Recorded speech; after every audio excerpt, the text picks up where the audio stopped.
tahanan, damit, edukasyon, pagkain, ilan sa ating mga pangangailangan, kalusugan, kaligtasan, paninirahan sa isang mapayapang komunidad, ilan sa ating mga karapatan, ang pagbibigay ng mga pangangailangan at pagtupad sa mga karapatan ay ilan sa mga salik na huhubog sa pagkatao ng isang individual.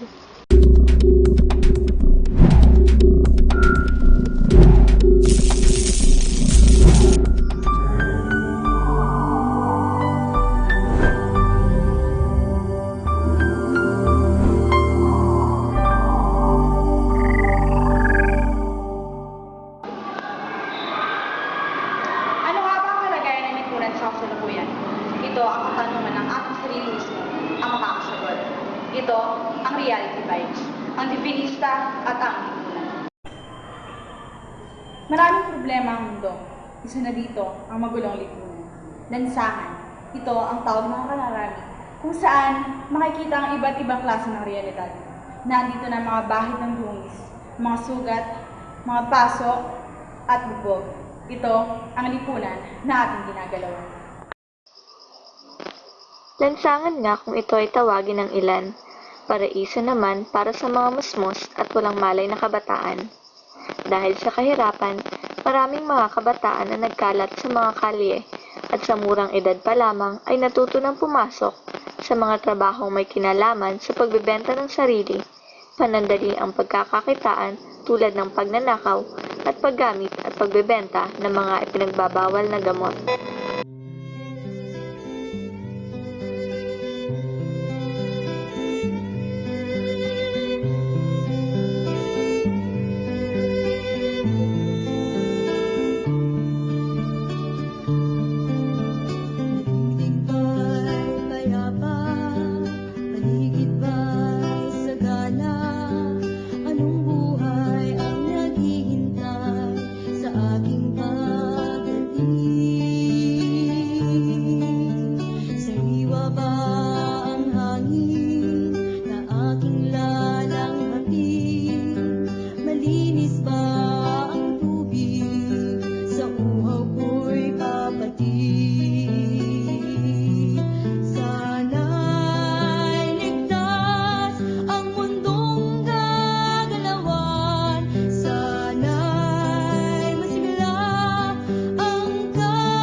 Para sa akin, ang mga tao ngayon sa ating lipunan ay nalilito sa kanilang desisyon tungkol sa gobyerno.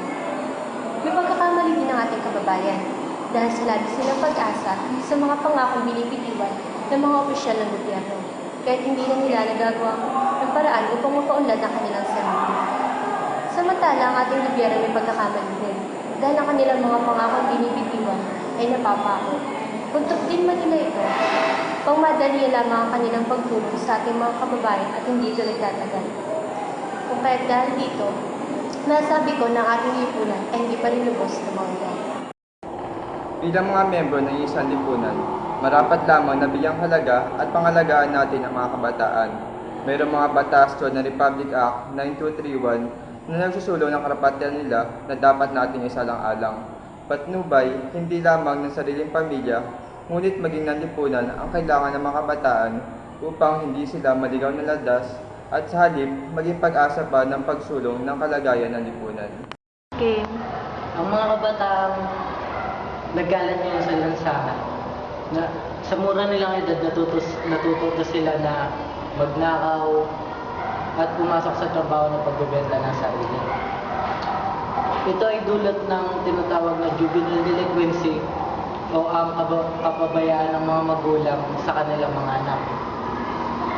Ang napakaraming kaso ng child labor ay sumasalamin sa pagsasawalang bahala ng lipunan sa karapatan ng mga kabataan. Sa tingin ko, ito ay bunga ng pagpapabaya, pawala ng atensyon ng mga magulang at ng lipunan sa ating mga kabataan.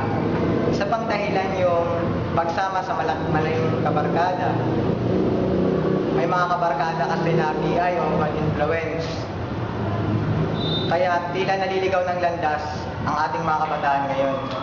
Ngunit, hindi natin maitatanggi na kahirapan ang sanhi ng lahat ng ito. Hindi makapag-aral, walang makain, pag-alagala sa kalye, dahil walang lugar na matatawag na tahanan.